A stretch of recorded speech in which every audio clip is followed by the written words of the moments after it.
Welcome to the Independent Thinking Podcast, hosted by Nationwide Marketing Group. Listen and learn from exclusive interviews with our members and vendors in the independent retail space. Hi, welcome to PrimeTime. We've got PJ from Orsini's here with us. PJ, can you introduce yourself? Sure. PJ Orsini from Orsini's. We're in Martinsburg, West Virginia. Third generation family business. We've been in business since 48, so we're 77 years. I've been in the industry for around 24, so been doing it a long time. What is your favorite thing about being part of the family business? Keeping the business going, continuing growing it, and getting into more verticals and expanding the business. From when we started, my grandfather started doing service in his garage on ringer washers. Okay. And then we turned into retail and everything else. So continuing to see where we can take it and expand it and grow it and build a bigger team and a bigger market. So I have a feeling you've been to a lot of prime times. Is that? We've been coming for a long time. I want to say at least 10 years, maybe longer. So how many have you attended personally then? Two, every one since we became members. Twice a year since we became members. What keeps you coming back? The people. There's so many opportunities here with the vendors, with the services that are offered, but some of the best stuff we get out of this is in the evening, sitting out at dinner, or sitting down having a drink with people from all over the country and hearing what they're doing and then sharing ideas. And, some of them are great, some of them are okay, but we're able to take something back every time to the show and talk to everybody. And then, today will be the work day, but tomorrow we walk around the show and try to find something new to take back to the store with us and introduce to our sales team and our install team and see what we can find new. What's kind of been on your top 5 list of things that you've been able to take back from PrimeTime and apply to your business? Last year we started we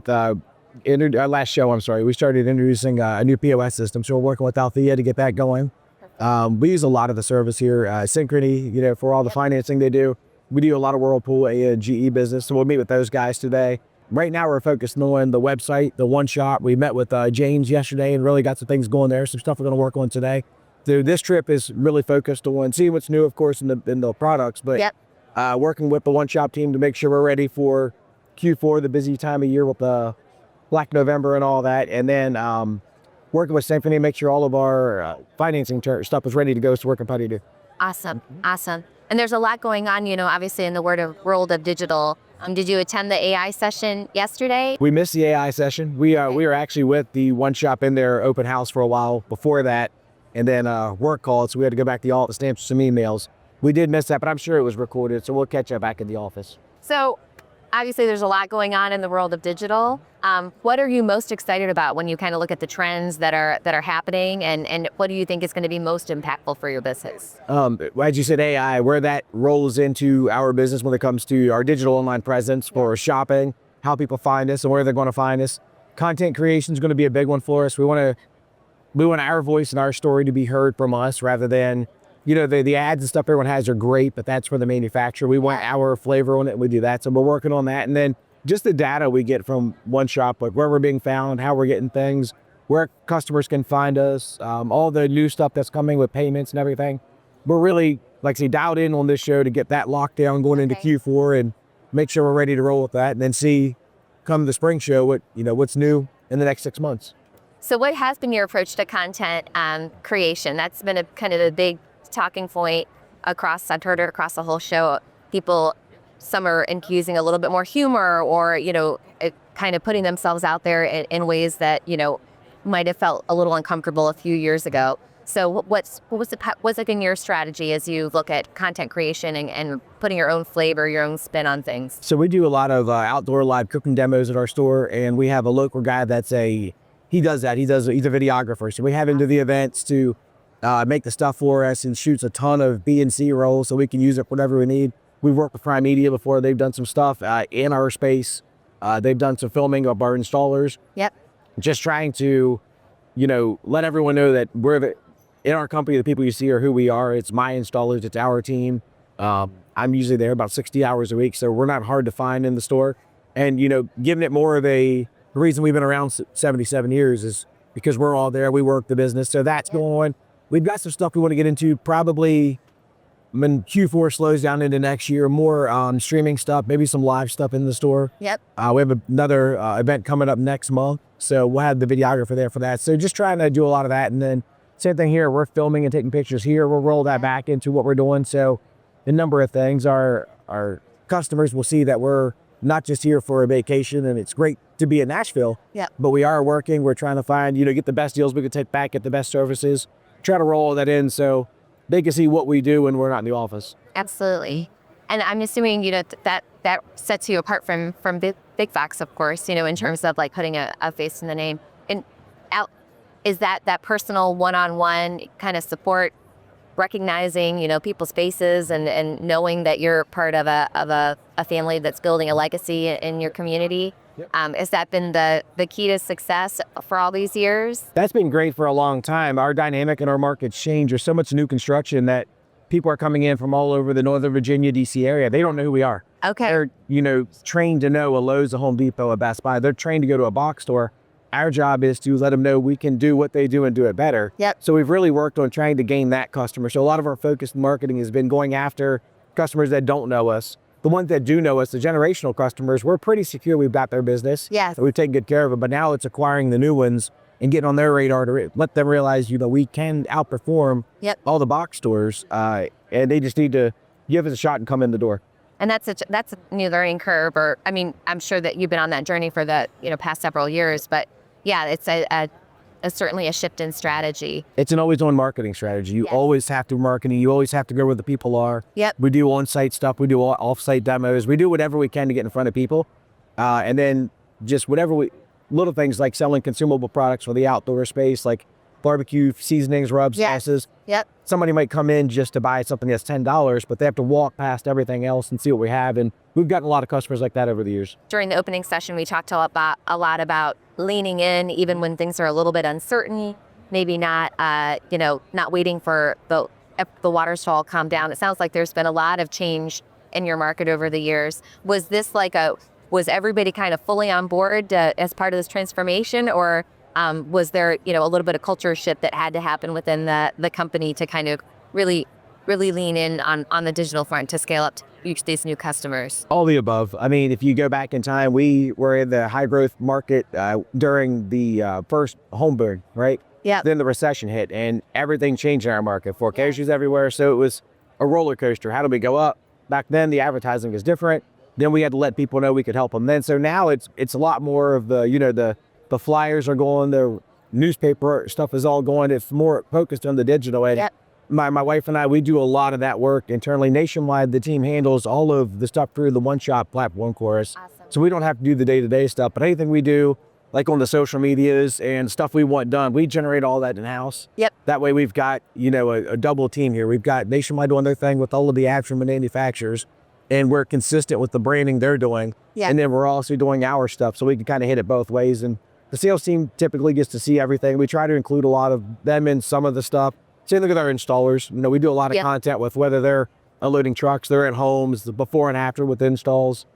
We do a lot of that type of work to make sure you can kind of meet the whole team. And then in terms of, we talked about kind of the data and analytics. So you've got the OneShop team working, on the background, making sure that you're always on advertising programs are running smoothly.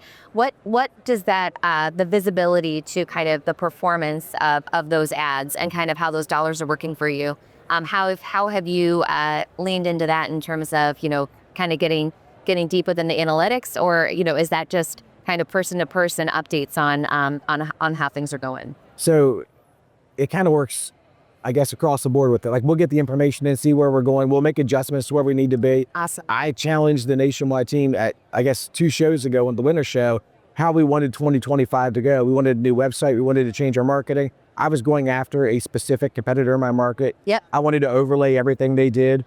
And, the Nationwide team had about 45 days to pull it together. We sat down for 2 hours at the show, and they said, this is what you need to spend. Here's what it's going to be. Good. Here's where your co-op will roll in. So we were able to put all that together, and it's been a pretty successful campaign so far this year. What we're working to do is at every show, tweak it, see what we have. As new stuff comes out, like the products around us, what do we need to add on? And then, we always look at the dealers that are bigger than us. And some in the group, some not in the group, figure out what are they doing that we like, and then how can we kind of take that and roll that into what we do, and backing that up with our sales numbers, right? We come here and get our PrimeTime numbers done.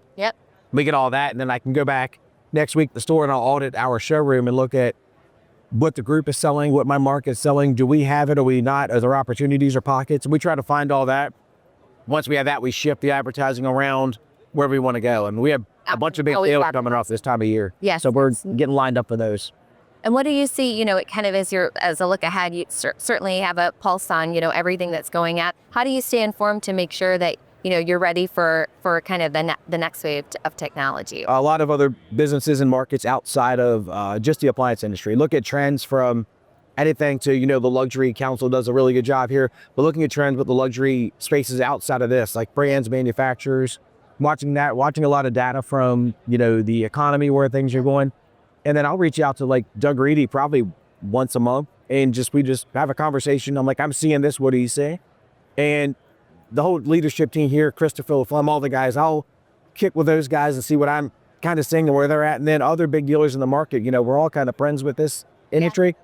We do a lot of that to see how things will work out, where we go. So we try to look nationally and look regionally to see what information we can get back and forth. So a lot of that, follow what my teenager does, the things like TikTok, where their attention span and their trends are going. We really follow what they do. Yes. They'll be a customer at some point, right? Absolutely. And their parents are now, if they're not. So it's how do we stay in front of all that and then lump that in so that we can continue to be somewhat relevant in the space. It's so ever changing. It's very dynamic. Mm-hmm. Yeah.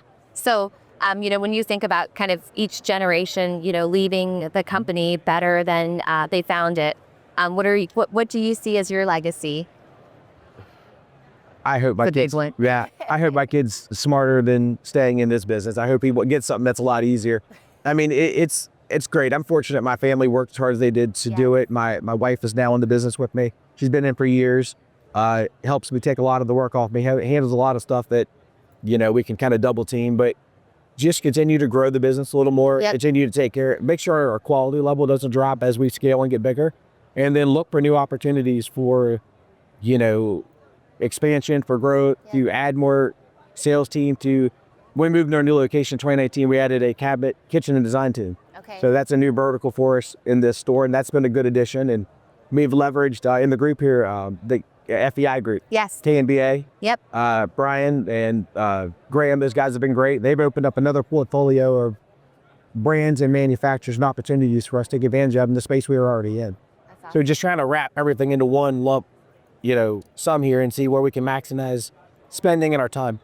And probably that balance of, working smarter or trying to drive some efficiencies, when you've got so many irons in the fire. Yeah, and we have other businesses outside of this one. So this is our primary, but it's everything's ever changing. Everything is, nothing's consistent in the business. You're always watching, and then balancing those other things out, like the time at home, which we don't get much of. It's mainly work. Yes. Then the other businesses scoop in those things of flows as well. But the store's our main priority. It takes care of, I think, between our 30 employees, when you add up husbands, wives, girlfriends, and kids, we're about 115 people now that we're responsible for. Yeah. So her and I take that very seriously when we're out every day making the decisions and who we partner with. It shows like bliss. That's awesome. Mm-hmm.